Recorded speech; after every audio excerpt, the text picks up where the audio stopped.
You are now tuned to BS3 Network. BS3 Network, changing the way you listen to podcasts. It's Queen3 King. It's Queen3 King. It's Queen3 King. Queen3 King, we the team, it's going down. We the talk of the town, it's going down. We royalty, wear our crowns, it's going down. Tune in now, it's going down. Queen3 King, we the team, it's going down. We the talk of the town, it's going down. We royalty, wear our crowns, it's going down. Tune in now, it's going down. It's Queen3 King on BS3 Network. Welcome to another episode of Queen3 and King. I am your host with the toast, the roast, and the most. King Dawk. I gotta bring the beat back. I don't care that I got three passes on at one time. Hear from the beat. What they say about the dust from whence you came and where you gonna go back to. All right, we got a strong one today, man. Probably one of the most powerful shows we've done on Queen3 and King, Daddy Issues. This is part 2. Part 1 got so much pub that we needed to do another one. In fact, we are actually going to do a series on this particular topic, Daddy Issues. So we got an all-star panel today, which I'll get into those introductions in just a second. But again, Daddy Issues Part 2. It is... this topic, we've all heard of daddy issues. In fact, because we from the street, we done all took advantage of some daddy issues. And if you lie, if you saying you ain't, you lying. You lie. We done all took advantage of something. But this time we are talking about daddy issues from the male perspective. Again, I would say this is a God-given divine intervention kind of thing, because it just hit me one day when I watched the clip, which we'll show here in just a second, which is how this got started. Again, we are live on Roku. Search BS3 TV and download today. You can also find us on our website, bs3network.com, and the Roku channel is bs3tvlive.com. You can stream it from any of those locations. In addition to the YouTube channel, our YouTube viewers, please click the like button, subscribe, and hit that notification bell. There is a Queen3 and King YouTube channel and a BS3 Network YouTube channel that you can access the program for. The beauty of a podcast is the fact that if you don't catch us today, you can catch us tomorrow. So you're going to know somebody who needs this information. You may be that somebody. Ain't that a song? You might be that somebody. Who was it? Michelle A or somebody like that? Y'all help me out. You might be that somebody, or you might know that somebody. You feel me? All right, so introductions. We're going to start with the man who showed out so much that this is the reason why we had to do part 2 on that, and that is Pastor Lynn Harper. I'm not even going to give him an introduction because I can't do him no justice. I'm going to let him introduce himself. Pastor Harper, talk to the folks. What it do, family? Glad to be here this evening. I am, as he said, Pastor Lynn Harper, a.k.a. the Profane Prophet. I'm a man of unclean lips, and I dwell amongst the people of unclean lips.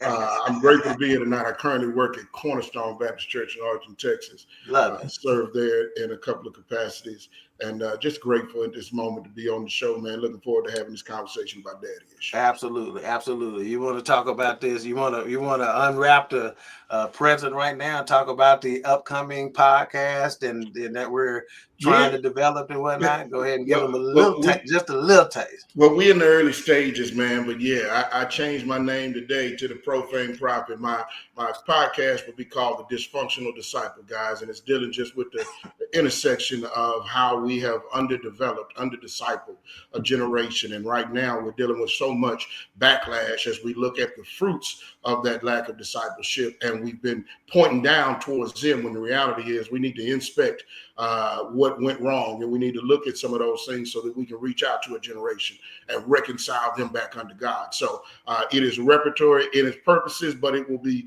intentionally exposing some flaws in the way we've looked at it, the lenses we've looked at it through. through some of the ways that we framed the gospel. So I don't want to go too far, man. But, yeah, man. Oh, you don't went too far. You don't went too far already.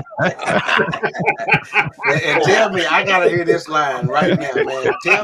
Tell me your line, Pastor, about what we don't measure. What's that? Just give me that line right now. I say one of the reasons we've lacked a lament in our community for many things, many ways of violence, whether it's gang violence, gun violence, violence to our women, and general violent communities. And I told them our issue is that we are unable to mourn it because we have not measured it. When you don't measure death, then you don't mourn death. And when you don't mourn it, you don't move it. And the truth is that some of us have struggled to be able to come up with programs and ideas that would actually move through the gospel and change some of these issues because we've detached this idea that those are not our people.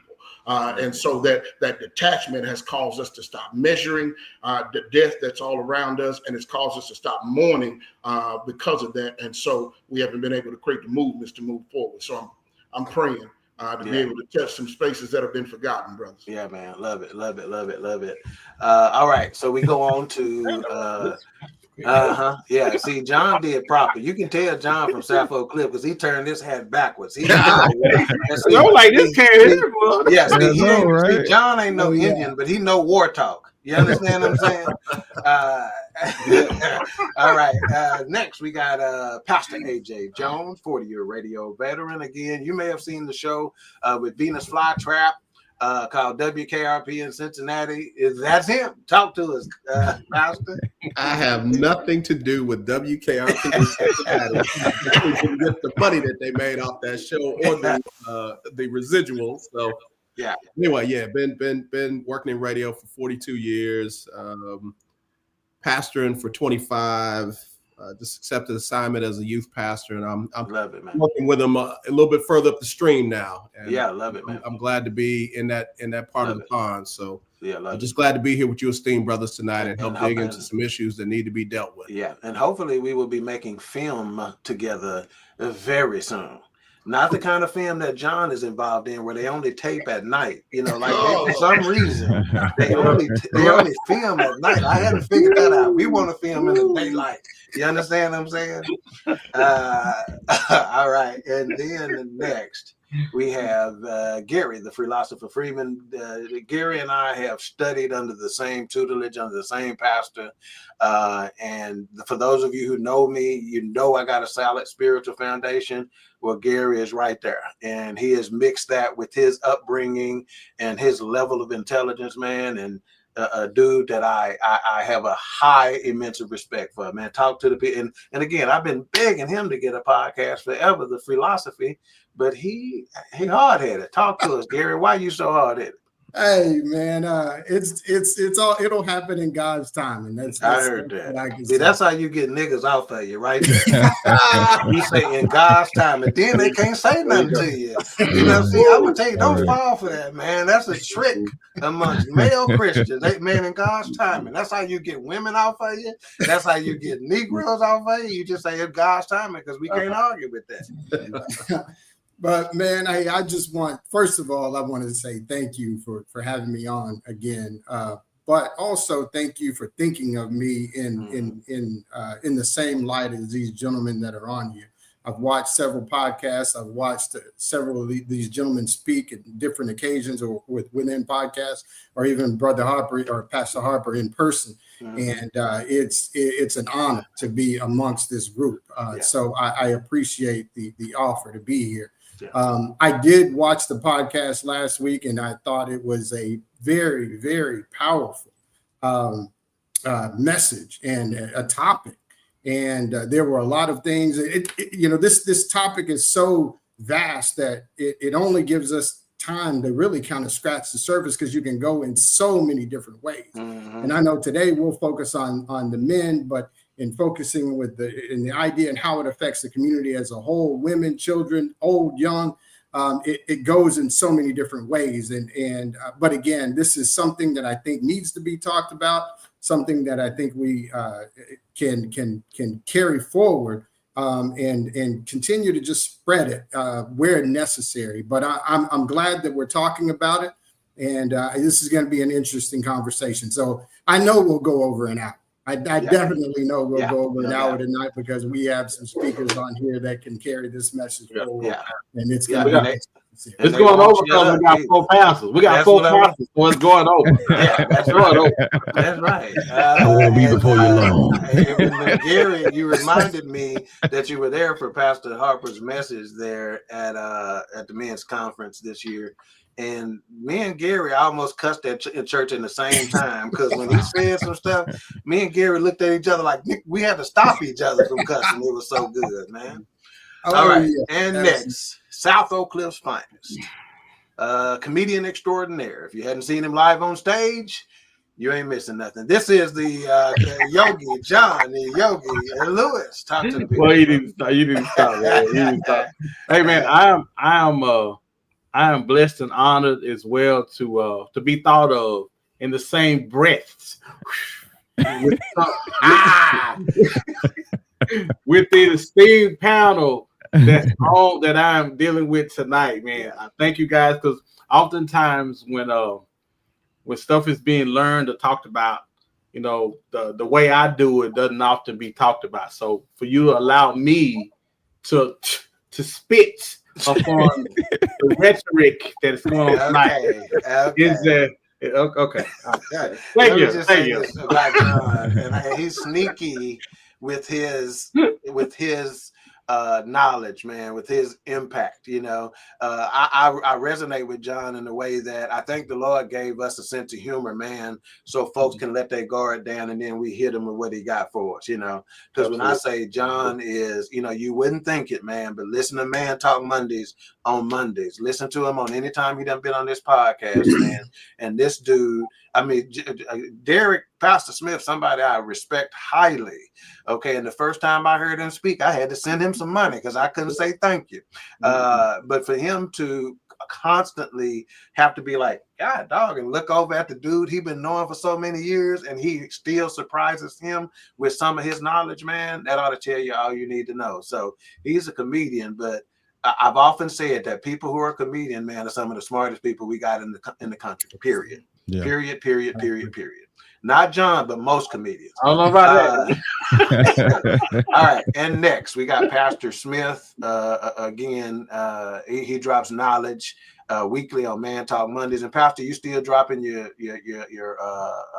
online services on Sunday morning as well? Tell us about that. Yes, absolutely. So I get the esteemed pleasure of co-hosting a podcast with my man, comedian John Yogi. Been doing it for 4 years now, man. 4 years. Been rocking tough. So talking about relationships, and I do have another broadcast that I do on Sunday mornings called Overcomers Empowerment Ministries. And basically what I do, man, I bring clarity to kingdom concepts and things regarding the kingdom of God, and just try to take things from the colloquialisms and everything and tell people what they really mean and how to actually apply them so that, you know, you can be effective in this life. So, yeah, John, look that colloquialism up. I saw you looking. I'm gonna write it down. I'm gonna write it down. You don't even know if it started with a K, a C, a H, a Q, U. All right. We got Keisha Walker in the building. Say good evening, brothers, and you too, Gary. Wow. See, that's the problem when you go to church with folks for so many years. It'll be any kind of way. We got Ben Suttereth III, the gentleman who put the BS in BS3 network. He says, good evening, fellas. He ate all the chicken strips at the Dallas Stars press in the Dallas Stars press box last night, so they put him out. We got kinfolk in the building. Justin Caraway, he said, let's get it, guys. See, look at her. He done put a picture of his old lady on with him, so you know he's serious now, because you don't do that until you're serious. Let's see. Keisha said, I knew AJ looked familiar when you moved from Cincinnati, man. We got my mother-in-law in the building. Her name is Bonnie Pearl. That's how you know she got a black son-in-law, because she said her name is Bonnie Pearl. Then we got Justin again. He says Cat Williams reads a lot of books. Yeah, he do. He do. And he's smarter than you think, you know, but they got to have a little crazy with him. All right. So let's go ahead and dig into this topic. I'm going to put you on hold for just a second, Pastor Harper, since you was here for the first one. And I want to just get some initial thoughts from these gentlemen. on daddy issues. Just define that for me. We're going to start with Pastor Jones. Just give me something brief on daddy issues as you know. I think it's dealing with the repercussions of having a father who may not have known how to be a father. Oh, man. Or how to exemplify a father. Oh, man. And man, those issues are long lasting. Yeah, man. Long lasting. Yeah, so man. Just keeping it short. Yeah, fantastic. Freelosopher, give me your thoughts. Define the phrase, words, daddy issues. I'm just going to keep it simple and just say it is the effect of fatherhood or lack of fatherhood on an individual. Just the effect, whatever that effect is, could be good, could be bad. In this case, we're talking about the negative, but just the lack of fatherhood or teaching or training as a father to young men or young women, and the effect that it has on their lives. Right on. Yogi Lewis. Man, I would say fatherhood, man. All I can think about is somebody who's supposed to be watching the front door. Somebody who's supposed to be watching their front door, and they're not there. Yeah. Wow. And they're not there. Wow. And so because the front door is open, now the back door is open as well. So a house unprotected, man. That's deep, man. It really is. Thought engineer, Pastor Smith. Thinking about daddy issues, one of the things that comes to mind is the impact on our identity, our affirmation, and also our leadership. Those things are impacted by those daddy issues. We miss that. We miss that affirmation. We miss that identity, and most important, that leadership.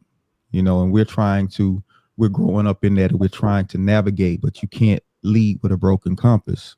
And many of us have broken compasses that we're trying to lead with. So how do we fix that? Love it, love it, love it. I'm going to play a video here. This is what inspired, just for those who you didn't watch part 1 or whatever, just so you can see what inspired the daddy issues topic.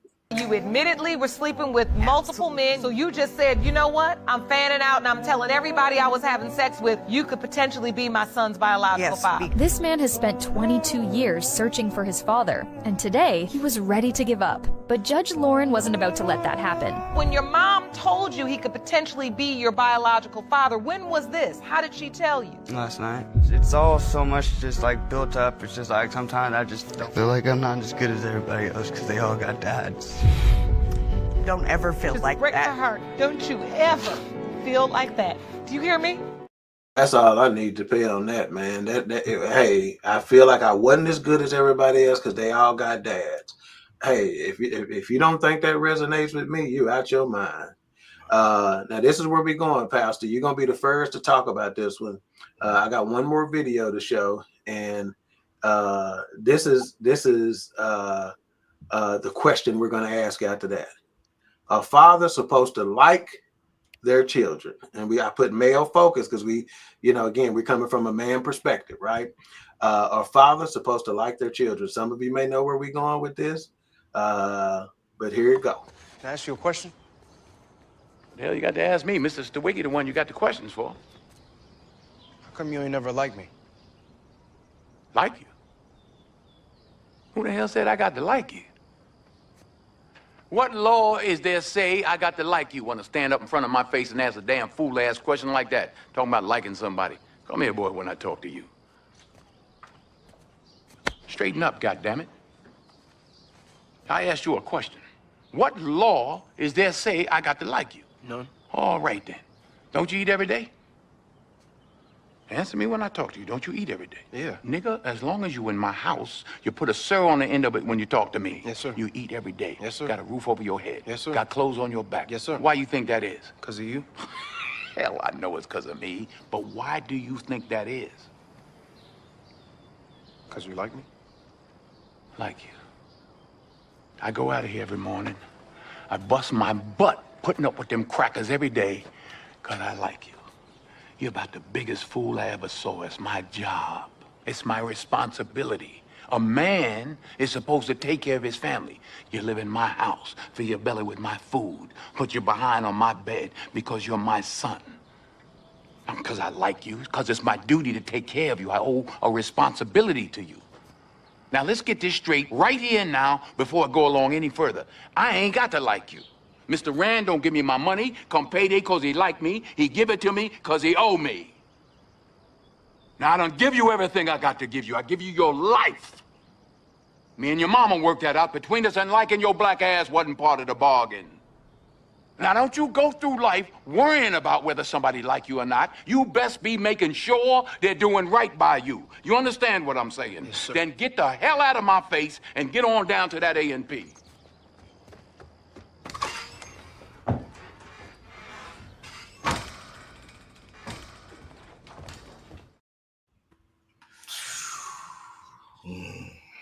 I don't want to go first. And let me just say this, the part that I have not paid attention to that just stood out to me. When he came in, y'all know who he was looking at. His mom. His mom. Pastor Harper, do men or fathers supposed to like their kids? Go. So let me jump off the video first, right? Okay. The truth of the matter is that inside of the country that we live in, and I wanted to expand the topic a little bit tonight anyway. Most of our people have been in a generational survival mode. When you go back to the idea of being enslaved since 1619, earlier than that, depending on which accounts you look at, when you look at the idea of being beaten and butt broken and all of this, the idea of liking your children was out of the way. We moved into survival mode real quick. And many of our men have been hard. Our women have been hard. They've lived in a resilient space where we have to be resilient against all that's coming back against us, all that we're dealing with. So when I look at this, I look at him and I see a man that I've seen many times before in my neighborhoods, in my family, across the time when I pastored certain people that have been this way, that have been hardened by society, and that says the ultimate goal, what I owe you is the basics. My father had this same spirit about him. But when I think about the generation that has been underdeveloped of young men that haven't been fathered, or those that have their fathers and have had a father that didn't necessarily like them, and we're looking at a situation where we're exacerbating the pain that no longer belongs to us. That spirit comes from a space that we need to heal from so we can help the next generation heal. And so while I affirm it, I've dealt with it, I feel it, I understand it, I know it. I was raised in those same type of environments where it was just that no nonsense. We were just laughing while I was eating with my family a little earlier and telling them, sit down at the table, don't talk, don't say much. It was very militant, even in the way that we move. Why? You need to be grateful for what you have. You need to be thankful for it, even if it's rags, even if it's little. I'm giving you what I'm giving you, and this is all you deserve. I think that had a place in our past when we were stuck in a protective space. I think as we ponder the future and think about what our men need to be to their children, it goes back to what Pastor Derrick said, and I'm out of here. A father is responsible for identity, for affirmation, and for directing a young man into leadership. And when I do not give him an identity that he is grounded in, that he knows is full, that he is loved, made in God's image, and that I am affirming him in this image to give him the power that is supposed to be transferred to me for his manhood, he can't step into leadership in the future. So I think it's a piece of who we were. I do not think it's a piece of who we need to be going forward. I do think fathers need to like and love their children to develop healthy young men. Wow, love it. Let's go to Pastor Smith on this. I think the like is necessary. You don't want your kids to despise you. The duty part, many of us haven't even had the person to really take on the duty of, being a father. But even in that, the human part. Now I get it back then, that tough exterior, you have to prepare, especially young Black kids, for a world that was going to be extremely harsh towards them. That's right.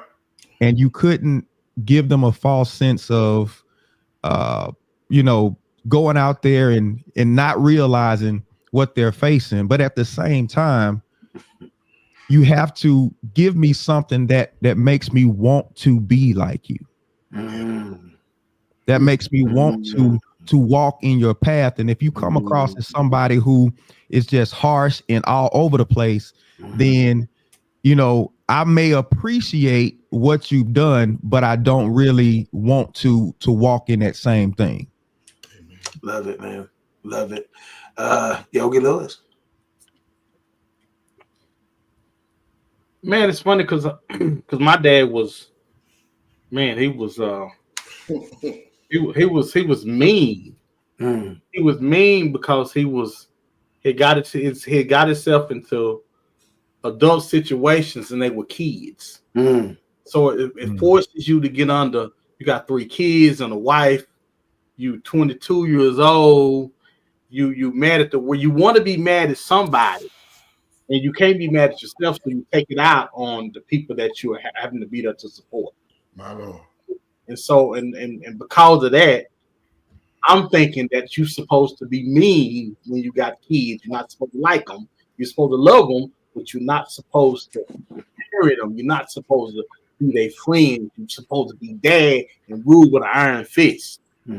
That don't work. This generation is the if there was ever a bizarro world for kids, we living in it, because these kids don't respond well to that. They don't keep secrets, and they tell you about yourself, and which is probably the best thing that could have happened to our generation. Is hey, because I noticed that if my sons don't want to be like me, and the rest of the world is pulling on me to talk to them, why are my sons not? What am I not doing as a father? My sons aren't pulling on me, like Derrick was saying. Hey, they don't want to be like me. Why? What are you doing and trying to provide? Because you're providing, you're doing everything that you think you're supposed to do, but yet my sons don't want to be like me. What's the disconnect? What's going on? What's going wrong? And like you said, our parents ruled out of fear, trying to get us somewhere that they were scared they weren't going to be able to be, and we didn't get something we were supposed to get as men. And so now we can't import into our sons because we're lacking something. So help us. Yes. Boy. Freelosopher. It's kind of a tricky situation. That scene is probably one of the most it's one of my favorite scenes of all movies of all time. Because it really brought it to life, you know, the dynamic of a father and son. Where some people say, okay, well, that was kind of harsh. It was a harsh delivery, but it was also to let him know that, hey, you understand what love is. Bypass like. Let's forget about like. Let's talk about what love is. And love is the response. He talked about responsibility. You are my responsibility. That and that's far more important. And I love you so much that I'm gonna take care of you as my responsibility. And that's far more important than liking you. I've got 5 boys, all 5 different distinct personalities. Some of them act like their mama, some of them act like me, some of them act like their granddaddy. You know, and I don't like all of them people all of the time. I don't like them. That's just what it is, and they don't like some parts of me all the time. And in a case like this, where a gentleman has to come to you, or one of my sons has to come to me and say, "Well, why don't you like me?" You know, I probably would have broken it down a little bit different, and that would have been a time for me to affirm, "Hey, look, I do like you. I like you so much that I love you. We just have some differences, and we have some different ways to look at life." And as I get older, I'm less rigid. You know, I was a little more hardcore when I was older. As a grandparent now, I'm much softer. I'm a much better parent. I'm much more cordial to my grandkids than I was to my kids. But that was the understanding that I had to come to. And we'll get into this later, but that I had to come to that understanding because I was never taught that duality that I was supposed to have. I wasn't. I was only taught to be a provider, and I was, or at least myself taught. I was only taught to be a provider. I wasn't taught to be a nurturer. And in that case, he needed nurturing as much as he needed provisions. Love it, man. That's really important in understanding that you have that duality, but not necessarily letting one outweigh or being heavier than the other, but understanding that you have to carry both torches at some point. So, and I'll finish this by saying, and one of the things that as I was listening to the gentleman say, sometimes you've got to practice on raising the person that you can like. That takes time and effort to raise the person that you can like. Yeah. There's some, I remember, I didn't grow up with my father, but I saw kids that grew up with their fathers, and you couldn't distinguish them. Their conversation was the same. Their mannerisms were the same. They talked and they walked exactly alike. They thought alike. And that man took time to raise his child to be like him. He took time to raise a person that he liked to hang out with, that he liked to conversate with. That is very, very important and probably misunderstood and probably taken for granted. But I'll shut up and move on because this is. Hey man, I'm just gonna hit on something Gary said. I'm gonna jump in front of you, Pastor Jones. He said, when I became a grandfather, I'm a much better father. Let's just listen to these words: father, grandfather, father to grandfather. It might. Oh, I'm in line with what Gary said with regard to that message in that movie. I said my note I made when watching that video was great message, horrible delivery. He's basically telling him, don't count on people liking you, baby. It ain't about that.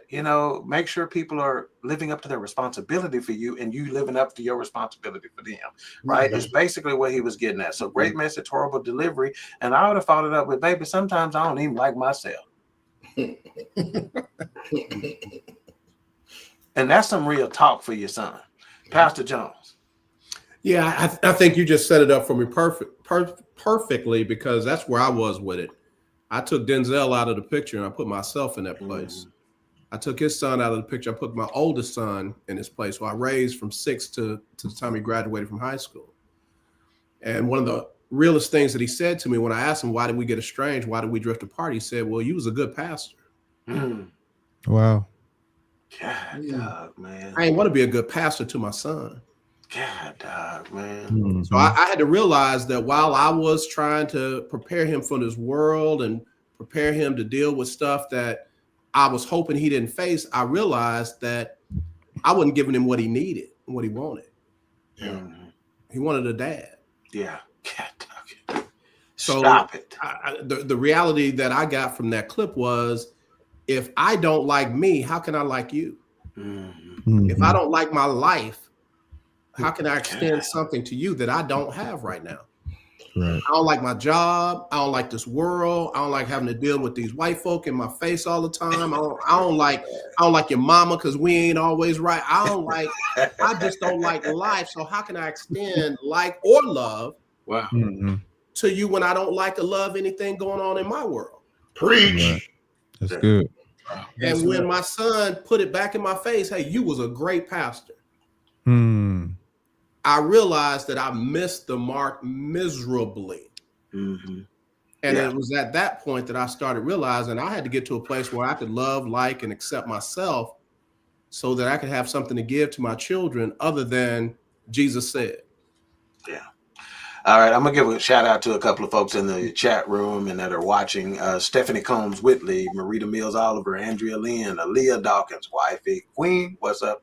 Again, Keisha Walker, the educator Queen, got the day off to listen to this, but she's still in tune. The producer of this show, Miss Shantae K, Justin Caraway, and hold on. I got one more again. Let's see who else did I miss. And then Andrea Lynn. Hey, good Lynn. About time you came back, and of course, Ben Sutter. A couple of comments. Christina Andrea said, I mean, but he isn't, talking about Cat Williams, I believe. Keisha said, I knew Pastor AJ was going to drop some gold nuggets when he started off by saying, I, before giving his definition. Never thought about it that way. John explained it by saying someone not watching the door. Christina Andrea says, oh boy, who said he wasn't good enough because he didn't have a dad was telling the truth. He doesn't. Wow. And he isn't. God, dog. Did you hear what she just said? Yeah. Oh yeah, man. That's a show in and of itself. She goes, he isn't.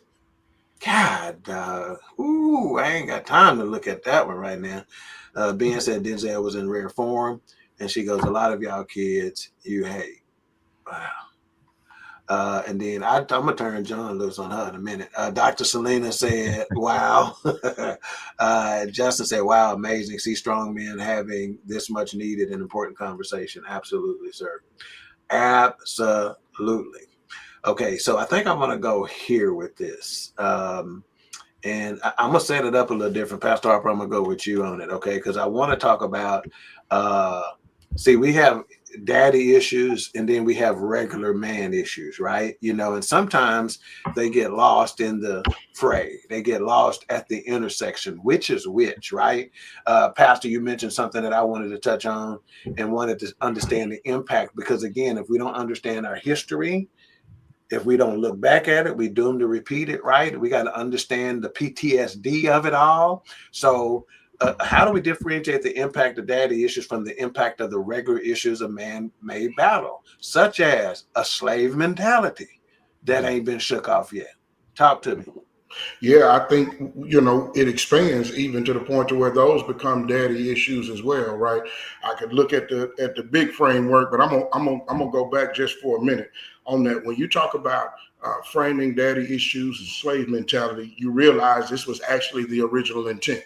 Right, to separate and to break up homes, right, to feminize our men, which we talked about last week, forcing them into forced reproduction camps, or they had buck breaking camps to deal with the ones that wasn't either going to fight for their living or going to reproduce primarily for their living. And it was an intentional reproduction with the intent that I can't let you be close to your family.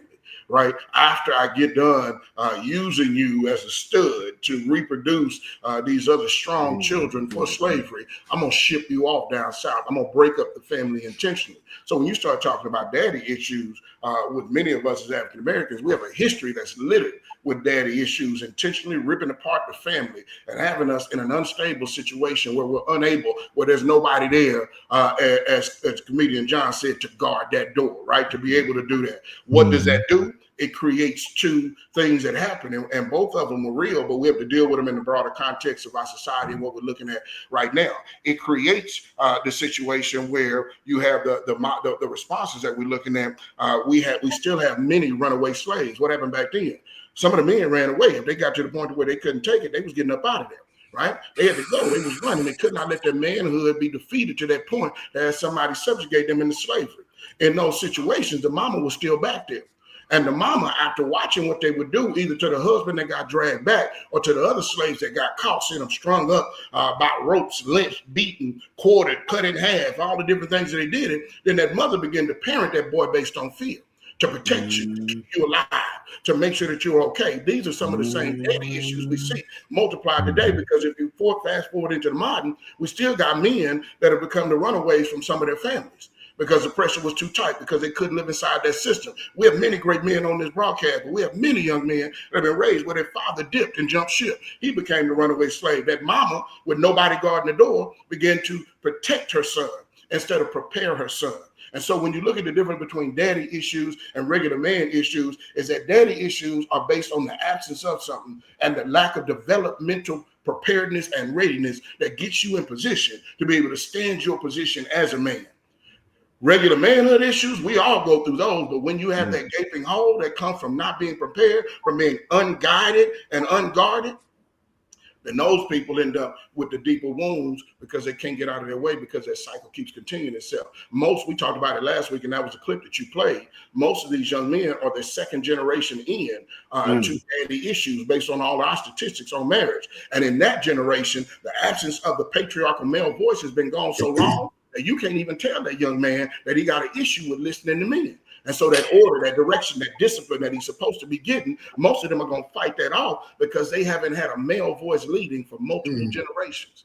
It's some daddy issues, but it's some that are just developmental issues for manhood. But the daddy issues are based on that absence. Yeah. Wow. John, how do we differentiate the impact of our daddy issues from the impact of the regular issues a man may battle? Or does it? Wait, hold on. No, you not either. No, you are not. No, you are not.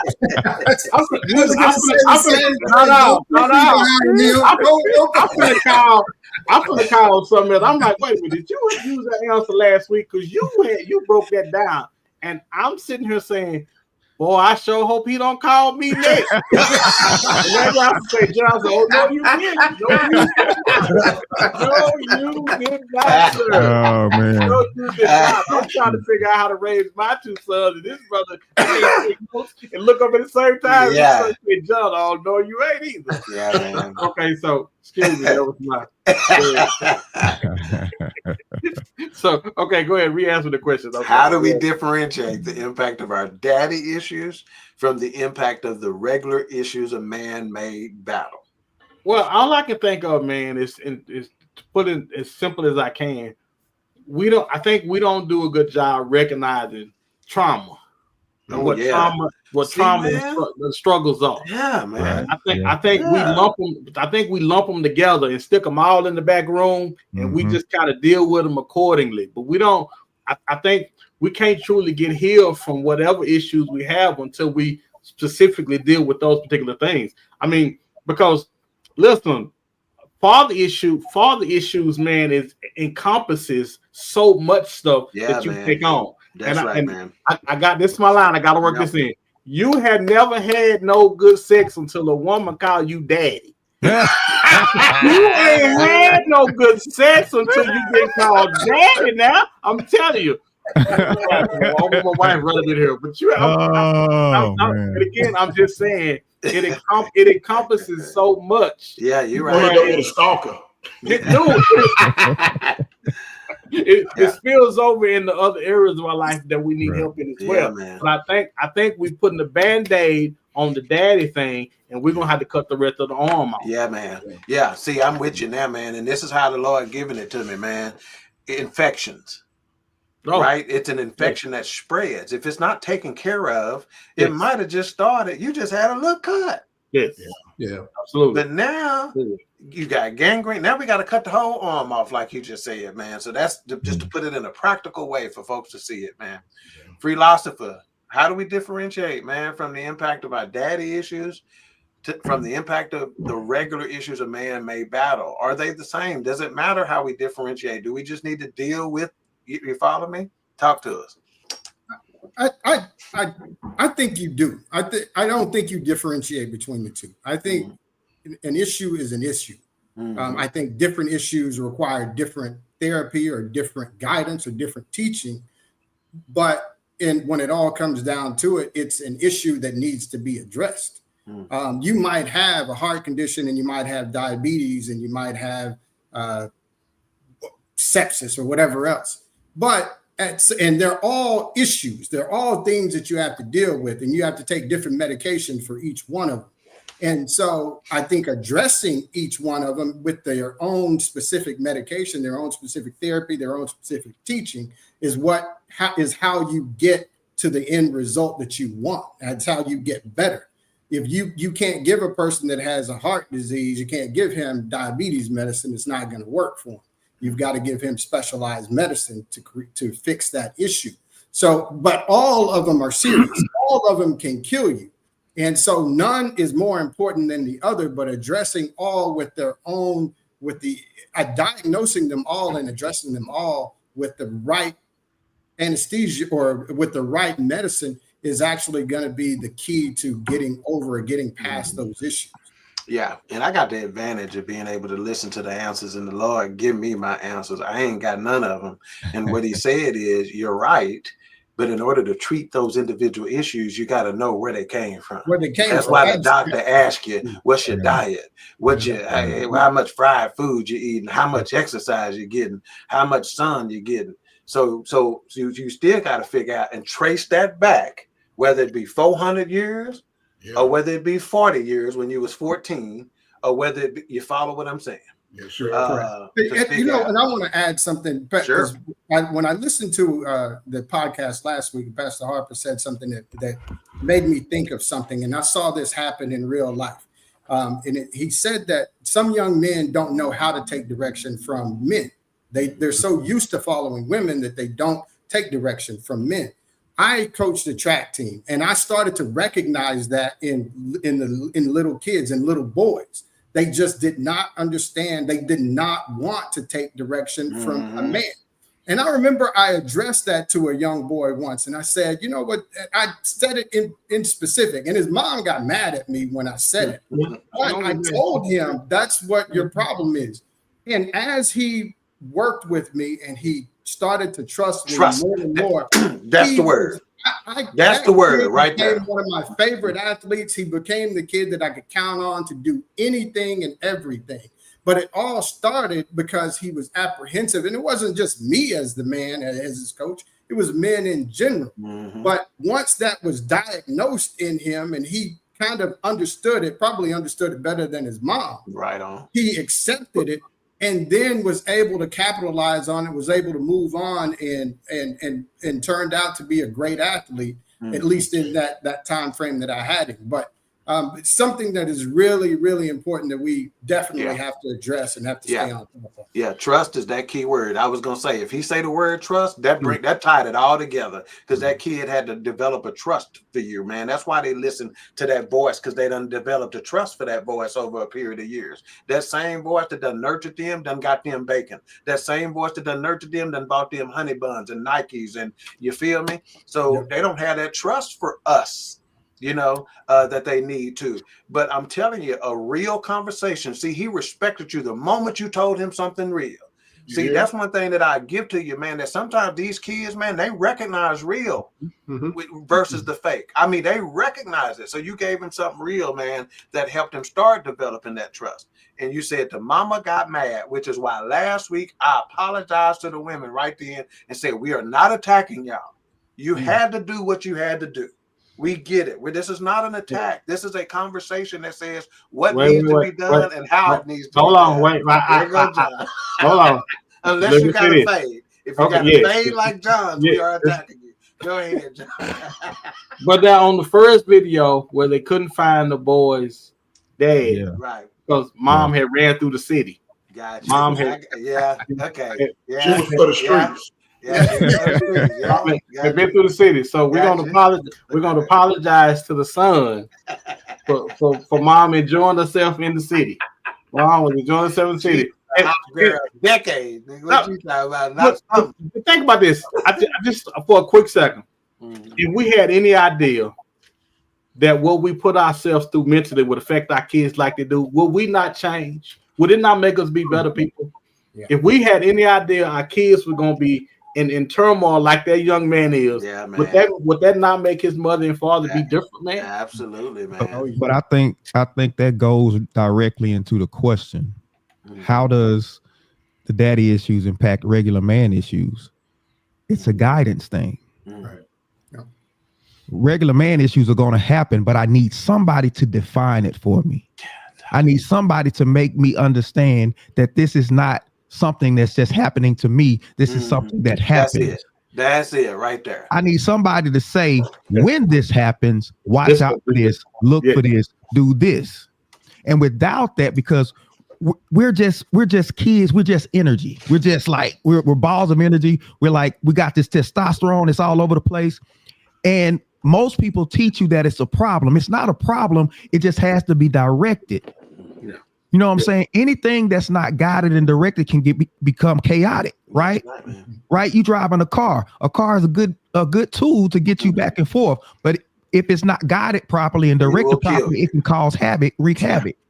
And that's with anything. And that's what fathers are supposed to be. The reason why people don't understand men and the love of men is because men represent authority and order first. And we've been taught to hate those very things. even in God. God dog it. We don't like his guidance. We God don't like dog it. his word. We don't like to obey him. Why? I just want the God that's on the cross, not the one that's on the throne. The one that's on the throne is directing my life, and I got to listen to him. But I don't want to do that, because the first point of love is not sacrifice. The first point of love is guidance. It's instruction. It's instruction. We love the sacrifice, but the sacrifice came because we didn't listen. Oh boy. That's what made the sacrifice necessary, because we disobeyed and we didn't listen. But the first point of love is giving you order, giving you instruction, giving you direction. That's the first point of love. And we completely dismissed that is love. We think love is just let me do what I want to do and you pick up the slack. That's not love. Man, true love is in me directing you and guiding you and training you. That's where the real love is. And so you do what I'm asking you to do is loving me back. Doing what did Jesus say? If you love me, he didn't say sing me a song. He didn't say fall out on the floor and preach and dance. He didn't say do none of that. He said just do what I say, and I know you love me back. Come on and preach, man. Just do what I say, and this is why manhood and fatherhood has been rejected by society, because we don't like authority, we don't like law, and that's what men represent.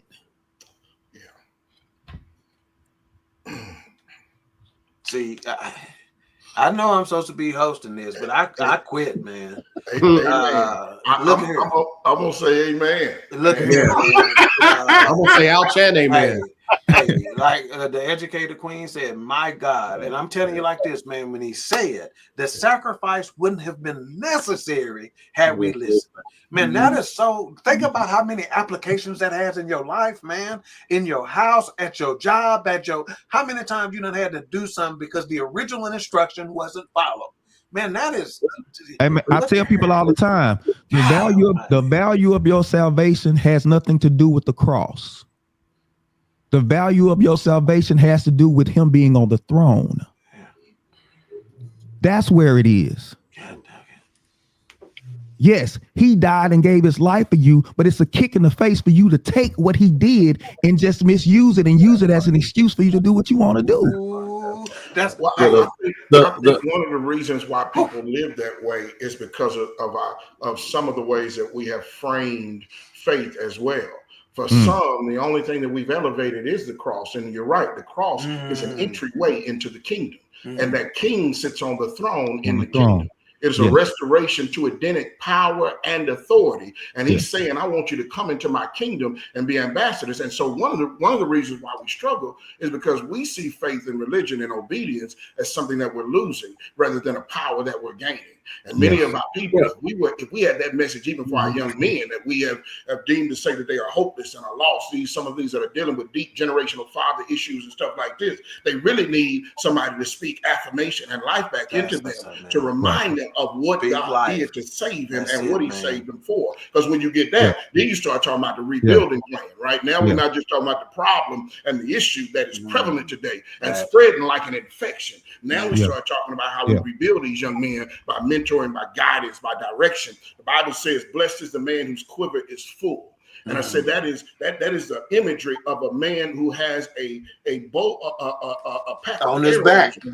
And he got plenty. That means I got a lot of resources. He gives you the weapons for this particular world as men are in place to guide in alignment with God, to instill values, direction, and to build a young man up so that he can actually deal with those regular manhood issues that are there, but also complete that purpose that's also in him. So it's on us. It's not just that people don't like order and obedience nowadays. Many men have stopped recognizing the value of the bows that were inside of their quiver. That's right, man. But just let me say this. And when we talk about faith, because that's one of the words we use it, we have faith to believe God to come and be the person that comes and saves us, but we don't have faith to trust in his word and do what he tells us to do. Because if we had faith to believe and do what he told us to do, we wouldn't need him to come and rescue us.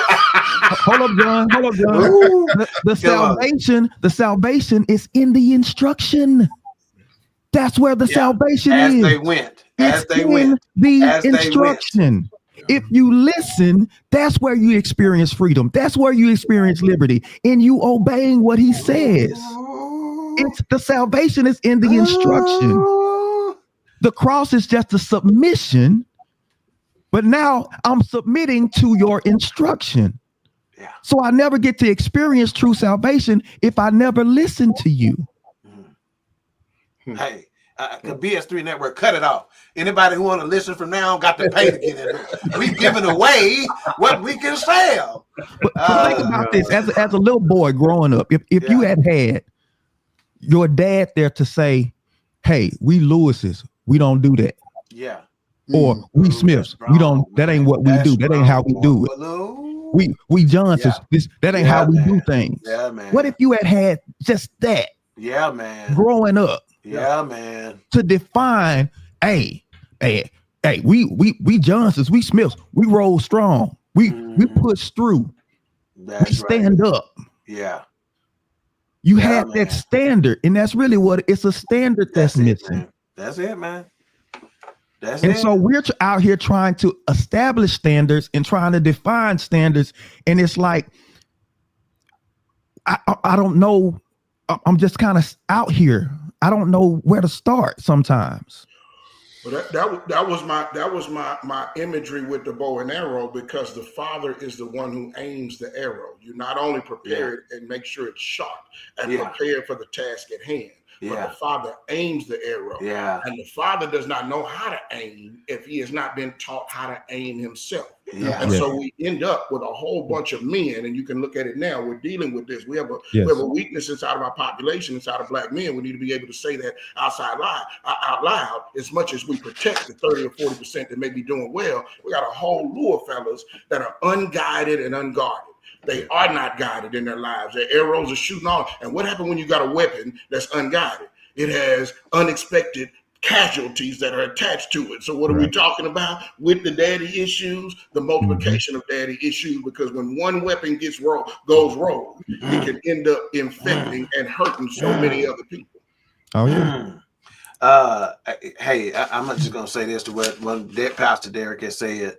He talked about defining it, and guess what? It's a men out there who immediately, when they heard that, they said, "Man, I don't know how to define it. I'm trying to figure it out myself." Well, guess what? He said he talked about they need to know you're not in this alone. So you may not be able to define it, but you can identify it. I can't define it, but I can identify. I know what you're going through. Let's go figure it out together. But at least you know you're not going through it by yourself. Keisha said, Pastor Derrick, please mute yourself for a few minutes. I don't know how much more I can take. She also said, this is helping me understand so much better now why my brother has set the population of Dallas County a new high, because our dad has kids in Mississippi that we still don't know. Hey, something to that. Justin said, talk that talk.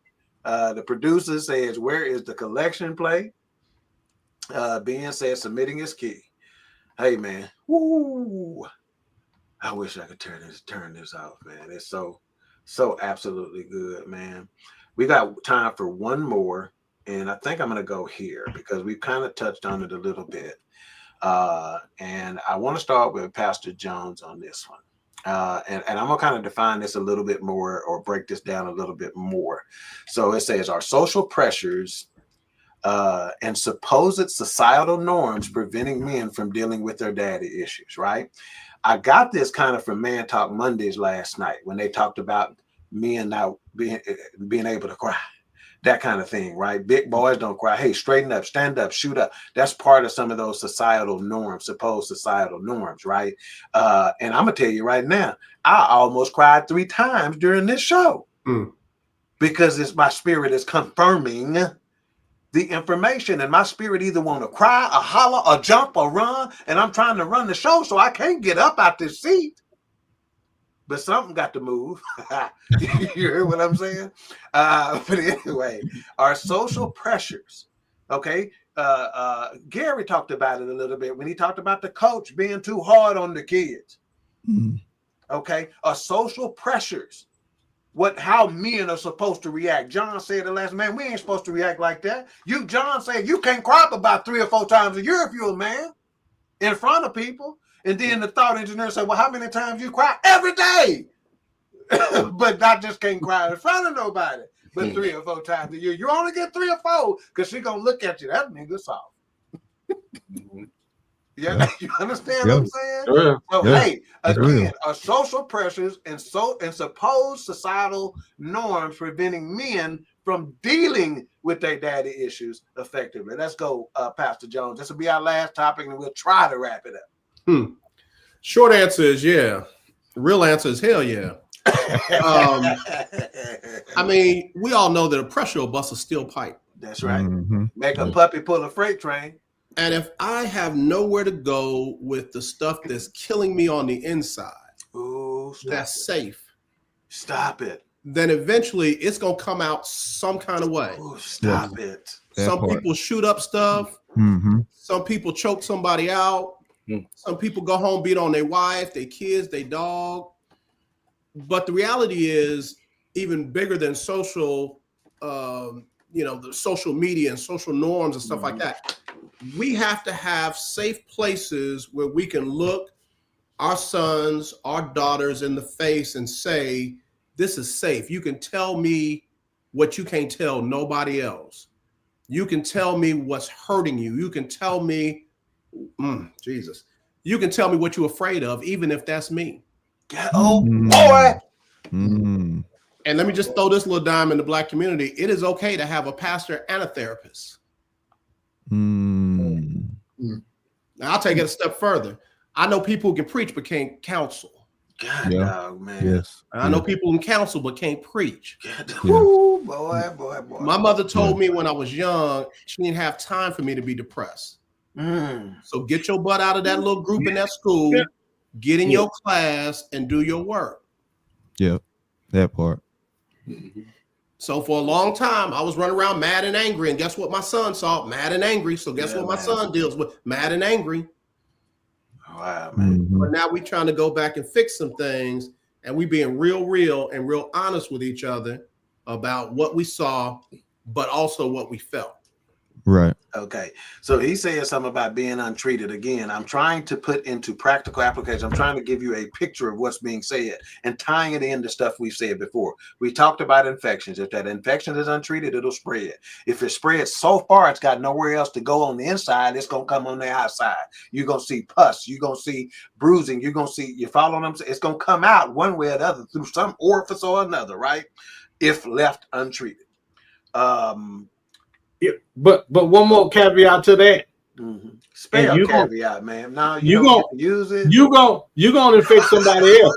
You're gonna fix somebody else. Yeah, man. That's right. Just man. you're gonna fix somebody else. That's right, man. I mean, hurt people hurt people. That's right, man. Yes, sir. Absolutely. Let's get a couple comments and then we'll go to you, Gary. Let's see. Now we're gonna save Keisha's answer for the end. Justin says, part 3, please. Thank you in advance. Yes, this is a series. It is officially a series. We will be back. Gary, social pressure, supposed societal norms preventing men from dealing with their daddy issues. Yeah, absolutely. But I think the key to that is recognizing, like what we talked about, what you said earlier, recognizing what the issue and the origin of the issue. You know, if you're angry and you don't know, how many times have you talked to young people and they say, and I think Pastor Harper mentioned it earlier, you know, talking to young men and they're angry and they're upset and they don't actually even know why. And not understanding that, like the young man in the video, he's hurting and doesn't necessarily know why. And then when he understands where this is coming from, then he can begin to heal. But if you don't know why, then when you are crying and you're hurting and you're in that state of basically shock, but you can't actually verbalize why, then it becomes it. Then society says, toughen up and get through it, get over it. But if you didn't recognize and you didn't know how to verbalize or where this pain, where this anger, where this frustration is coming from, then you may get basically misdiagnosed. And then when you get misdiagnosed, you're going to get mistreated, right? A treatment that does not add up to a resolution that is going to be effective for you. So I think understanding where we are, understanding this issue, and differentiating, again, going back to what we said earlier, differentiating that issue from some of the other norms and attacking that issue, getting to the bottom of that issue and getting to that resolution is what it is going to be. Ultimately, is what's going to lead to your help and your recovery and healing. Man, some big words there, man. When he said mistreated, saw that term in a completely different way, man. Mm-hmm. Completely different way.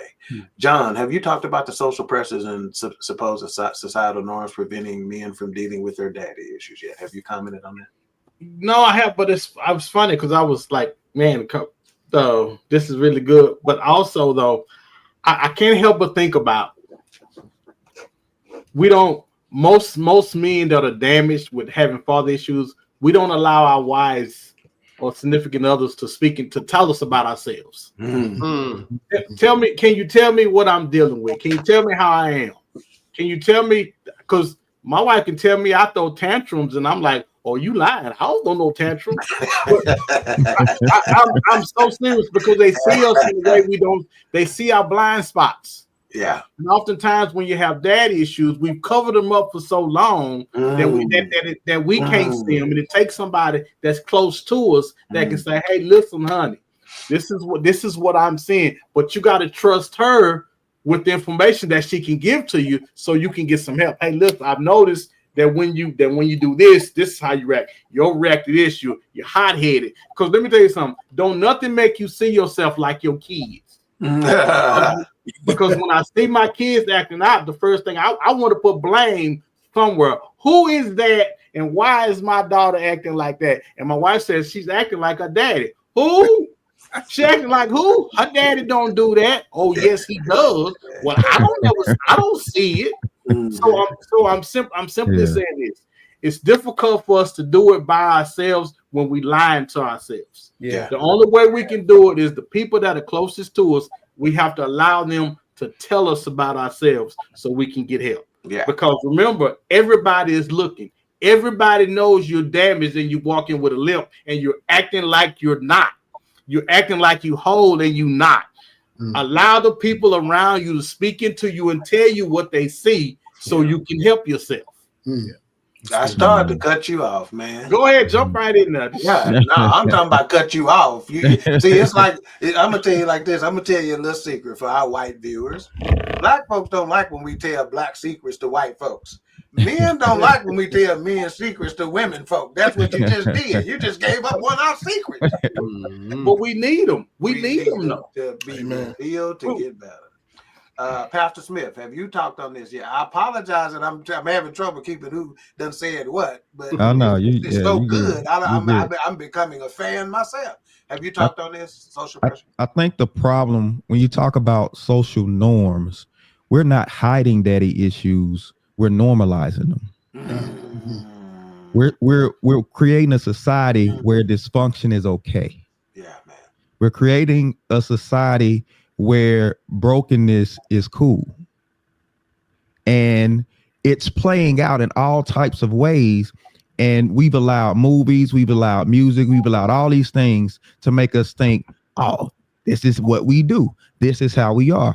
And the cycle just continues. In the social pressure, there is social pressure not to be a man. They don't want us being men. They don't want us being ones that hold a standard. They don't want us being the ones that say, no, we ain't doing that. Yeah. Right.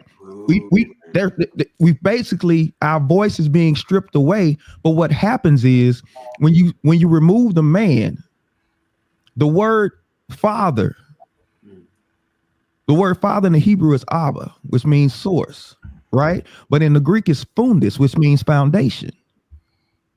When you move that foundation, a building can only be condemned, not when the window's broken, not when the roof is torn off, but when the foundation is damaged, that's when it's condemned. Wow, man. And society is strategically ripping the foundation up and expecting us to have healthy families and healthy kids and healthy wives and healthy society. And You can't beat God's design. Amen. You can't beat his design. We've tried to come up with all kinds of designs ourselves, but they never work. Why? Because we didn't create this thing. Right. We've repurposed it, which is what the devil does all the time. It's called perversion. Many of us are living perverted versions of life. And God wants us to get us back to the original, to the right standard, so that the life that we say we want, we could actually experience. But I tell people all the time, the path to peace is not peaceful. It's going to be uncomfortable. It's going to be uncomfortable. You got to be cool with it being uncomfortable. If we're going to be the ones who pivot this whole thing and turn it the right way, we got to be prepared to take it on, because it's going to come. David, the peace that Solomon enjoyed came at the wars of David that he fought and won. We got to be the ones, we got to be the Davids to fight the battles and win those battles so the next generation can experience the peace. Amen. Yeah, how I said it, where he said the path to peace is not peaceful. I said, in order for you to be comfortable, you must first become uncomfortable. Listen, peace doesn't come from a kumbaya moment. Peace comes from subduing.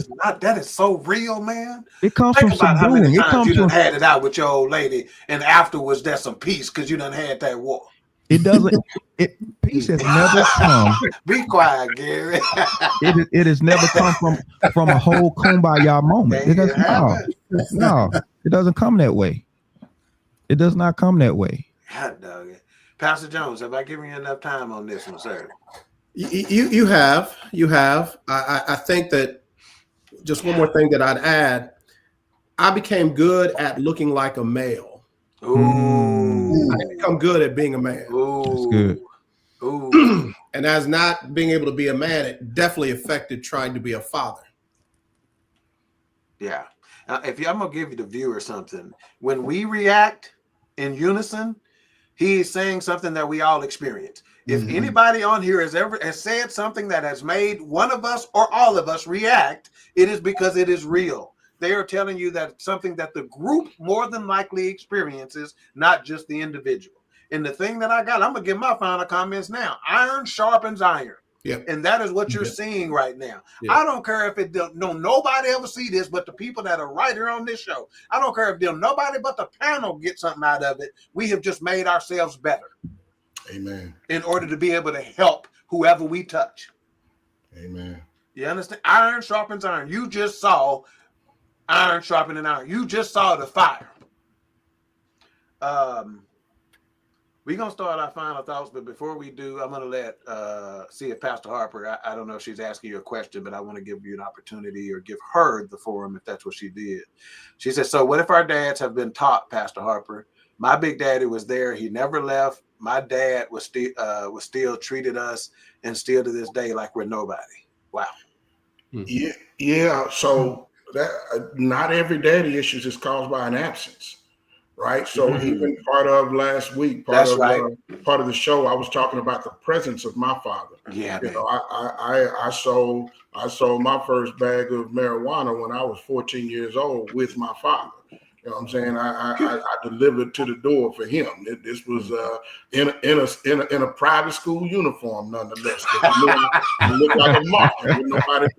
Wasn't nobody gonna say nothing to me. You know what I'm saying? So it's not always the absence. Unfortunately, sometimes the presence of a father who has not been trained, who has not been taught, so he doesn't know how to give that away. And often that father is the one that can rule with the iron fist. Because what I don't know and what I'm not prepared for, then I'm simply going to make sure that I rule my family with an iron fist so that you cannot see my weaknesses. And I've had to deal with that personally, Ms. Walker, but, you know, I've also seen other people that have dealt with that as well. So, no, it's not just from the absence of the father. It can be when you have somebody that's untrained or that's unrighteous in that space, period. Which one is worse, being there or not being there? I've seen ugly from both sides. That's exactly what I was saying. Yeah. Yeah, because my daddy was there until he went to get some cigarettes. So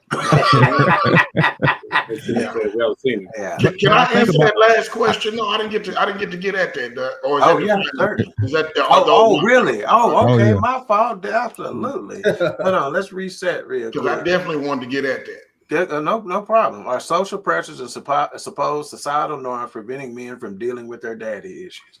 So I started, but you had me plug the podcast, and I talked about wanting to reach a population that seems unreached right now. Just this past week in Dallas, we've had a number of murders, a number of teenagers be engaged in either the commission of a murder or on the other side of losing their life in shootouts. The majority of the people that have popped up on the radar have been 25 and under. Now, Dallas is known for getting hot in the summer, and when it get hot, they let them choppers and them Glocks. That's a normal part of where I'm from. We always say it, the hotter they get, the stupider they get. So that population for me is something where I lament on a regular, because I look at our kids that are living in spaces that are designated violence and danger zones just by the zip code that they live in, where we can measure and know that these things are going to pop off in those spaces. And I remember growing up over there, because you were asking about the idea of the social pressures and the societal norms keeping you from dealing with your daddy issues, because when you lived in spaces like that were violent, that were hard to deal with, I learned some things when I was younger that made me cover up any issues I was dealing with. I learned early on, do not flinch, do not feel, do not snitch, right? And do not cry. Do not flinch, do not feel, do not snitch, do not cry. These were automatic. You, as a part of that framework for what a man looked like in that space, if you were going to be able to live and deal with all that, you didn't have no room for your feelings. You didn't have no room for no crying. You do not snitch, and all of these things were, and don't flinch either. I remember we used to box when we were young. I don't know if y'all did that when y'all was coming up at, but they would have flinching contests to see who was gonna move first. Ain't none of y'all do none of that when y'all. These were designators of manhood, and so if those things are built in, and then you turn around and out of that grows this hip hop music that has now created the greater framework for any identity inside of African Americans. I know we love to look at our elite and our achievers and our college graduates and our family people and all of that, but if we're gonna be real, hip hop has had a greater influence in discipling the last two generations than the church, the families, or anybody else.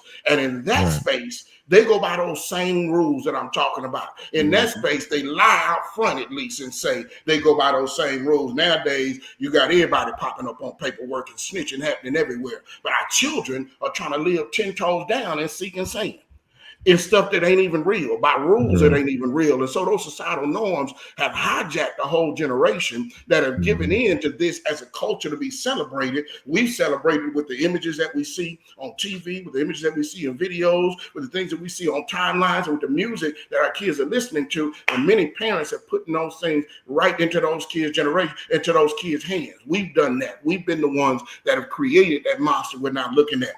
And so how could it not have an effect on daddy issues when we have sown in the seeds of other broken men who had daddy issues into them? What did J. Cole say when he was talking about the idea that these individuals looking up to folks as father figures? Wayne getting kissed by baby even while he doing him dirty on a deal. Why? Because these father figures and these images were the things that we've seen, and this idea, even the gang life, has been predicated upon this same thing, the idea that you inherit what you did not have with those people that were absent and were not teaching you. And so we got a whole generation of young people that have devalued their lives enough where they're willing to kill people, or they find themselves in situations where they minimize their lives to death, all because of the societal norms that have been forced in a hip-hop culture and an identity of manhood that is flat out toxic. And so we need to be pushing back, re-engineering, rewiring, rebroadcasting, going against directly. I think we've been way too passive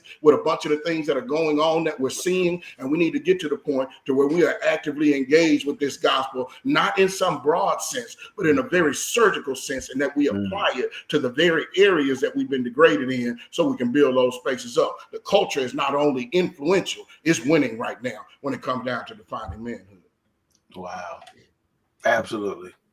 Absolutely. All right, it's final thoughts time. And again, Justin has already asked for a part 3. I think that'll definitely be on the horizon. But we're going to start with final thoughts. We'll start with the philosopher, go to the comedian, go to the thought engineer, go to Pastor Jones, and then we'll end with Pastor Harper. Freelosopher, final thoughts, sir. Yeah, what this makes me think of, and I'll put it in terms where most men can understand, and that's football terms.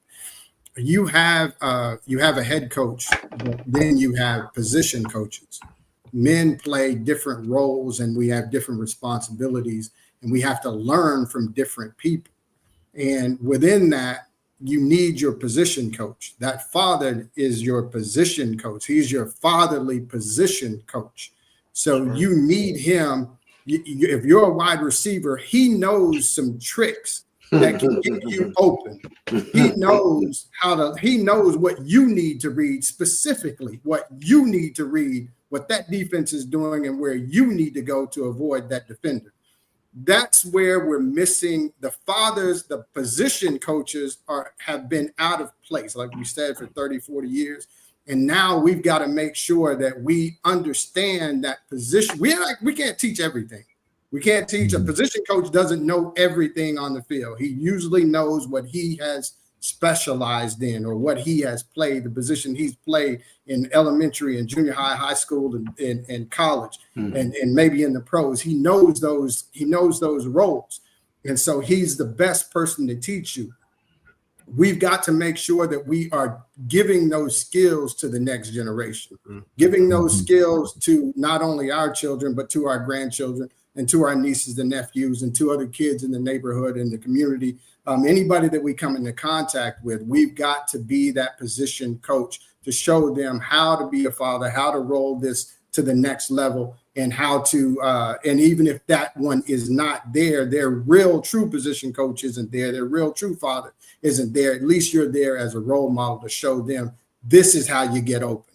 This is how you play this role. This is how you create value for your team. So I think if we look at it like that, keeping the idea that, this is what my role is, not only and not victimizing myself for lack of, but understanding that this is what happened and this is what I can do to fix not only me, but the next generation. I think if we look at it like that, that'll be the first key to getting us where we need to be moving forward. Love it, man. Love it. Comedian John Yogi Lewis. Okay, so my final thought for this evening, man. Success leaves clues like failures does. I love it. Oftentimes we see families or men that we want to be like or think they have it all together, and we won't reach out to them. You know how disheartening it is not to have a father growing up and to have kids and not be the father that you think you should be to those kids when you didn't have one, because you have it in your head about how much of a greater father you would be than he was, and you turn out to be just like you. Dude, we don't ask for help. As men, we don't ask for help, and we need to stop it. Yeah. Success leaves clues. Find someone that is living the life that you want to live, not exactly the life, but parenting.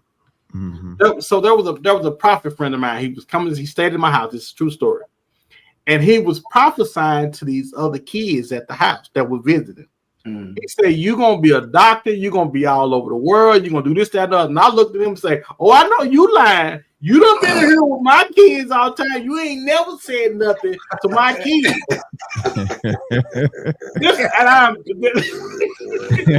But you know what I didn't do? I resented that dad for having kids like that. And I didn't go to him and ask him, hey, man, what are you doing?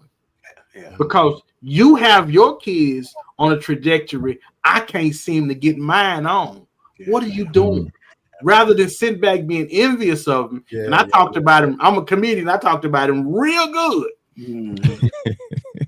But again, success leaves clues. Are we paying attention to the clues? That's my final thought. Love it, man. Love it, love it, love it. Pastor Smith, the thought engineer. Final thoughts, sir. Often people don't know where to start, especially men or males on the path to manhood if they haven't been led or guided. But I got the key.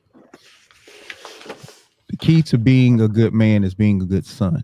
And we become the son to the Father. He's our Father. He's waiting to direct us and lead us and guide us, and we just need to obey. That's what we need to do. And if we do that, he always positions us so that we get it right.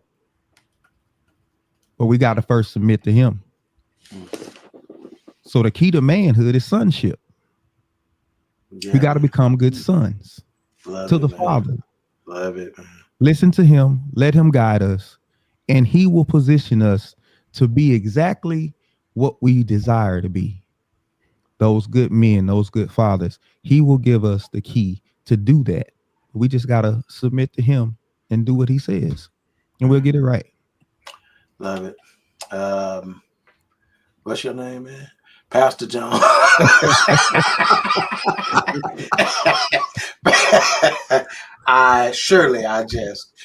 Pastor Jones, final thoughts, sir. Real quick, man. I want to thank God for each one of you, man. Amen. Hallelujah. When I tell you, hallelujah, y'all shaking the gates of hell tonight. Hallelujah. Ooh, hallelujah. No, for real. And I'm not trying to be super deep and spiritual. I know it, man. Hallelujah. Y'all shaking. Ooh, I want to say it like I want to say it. Poo-poo loose tonight. Yeah, y'all really are. Y'all got some demons that's gonna get smoked tonight, right? Because they didn't accomplish what they thought they were supposed to accomplish. Right. Because somebody heard something tonight that's gonna start them on the right path to getting free. Right. And that's really what I want to leave. Prayed up for that because we got to pay for that. Yeah. You ain't gonna let us get away scot-free with that. Yep.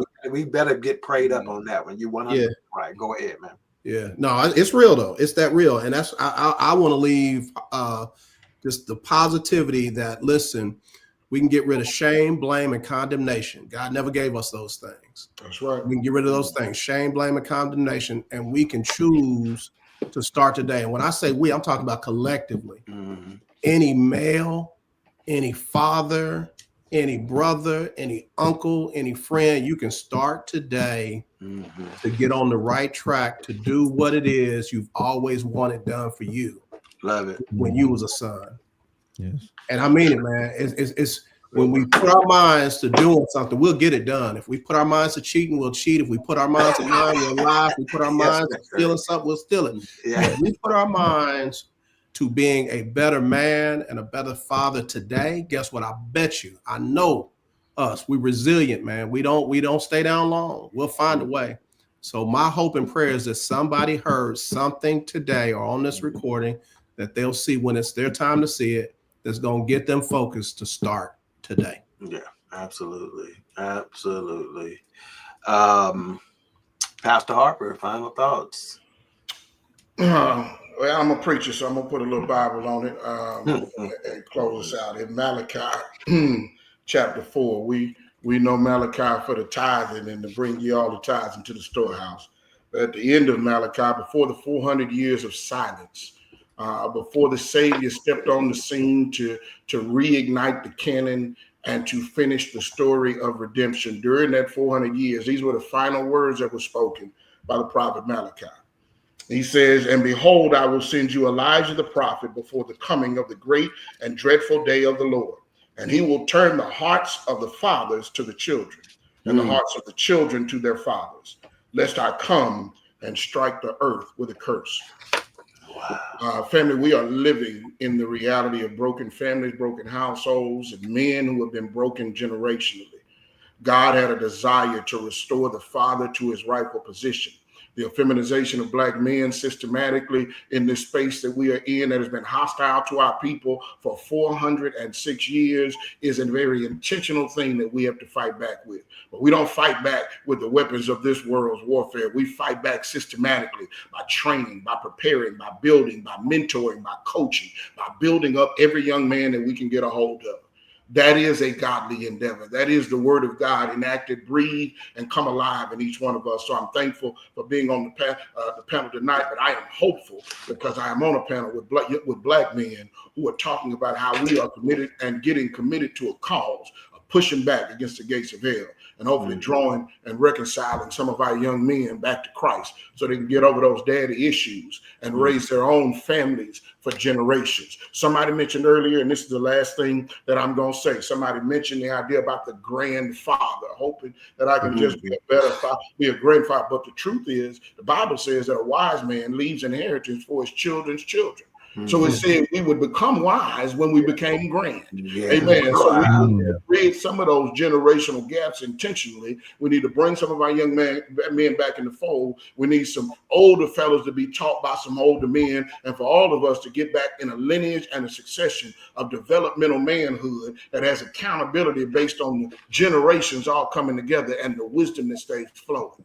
That's a work. That's a task. But if our youngsters, if our YNs are going to get right, it ain't going to happen until some of us older ones, like comedian Yogi said, we're going to have to get right. We're going to have to get coached. We're going to have to learn those things that we did not know. We have to show that humility so that they can turn around and show the same requisite humility. That's how the fathers return to the children, because when you return, just like that child is coming back, that prodigal, and he's humble. That father is also humble enough to tell him, say your apology and come on into this feast that's been prepared.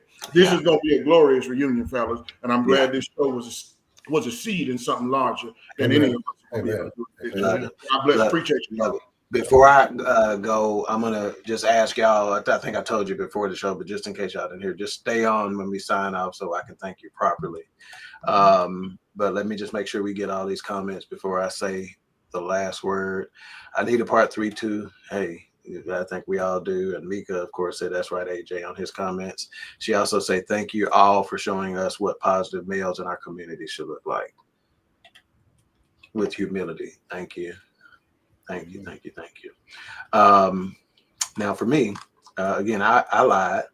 I said I wasn't going to have no final thoughts, but my final thoughts are just simply piggybacking off of yours. Earlier, Pastor Smith talked about saying, hey, Lewis's don't do this. Johnson's don't, Freeman's don't, this is what we about, et cetera, right? And while Pastor Harper was just talking, I said it can also be done as when he talked about leaving an inheritance. This gonna be yours, son. Yeah. I'm leaving. Imagine what this will be yours will mean, right? To somebody, this will be yours. And Pastor Smith also talked about they don't know where to start. The confused mind does nothing. It is rendered inoperable. It won't do anything. It'll freeze. It will not move. It will be immobilized. The confused mind does nothing. So hopefully this will alleviate some of your confusion and give you some places to start. And he talked about this, how to become the good fathers by being good sons. I teach it like this to the people who report to me. I say, if you want to be the best leader, commit to being the best follower. That's it. That's how you become the greatest leader you can be, is if you commit to being a great follower. And those are my final thoughts on the topic, but I want to give a special shout out to John and Cheryl Lewis, who will be celebrating 34 years of marriage tomorrow. And that is, again, we talked about being there. We will never crap on being there. They share our anniversary, Doc. We celebrate 20 tomorrow. You kidding me, man? Ain't that something? We celebrate 20 tomorrow. Ain't that a connection, man? Ain't that a connection? Well, congratulations. Twin. I love it. I love it. I might celebrate by hitting a piece of this 2020 when I hang out.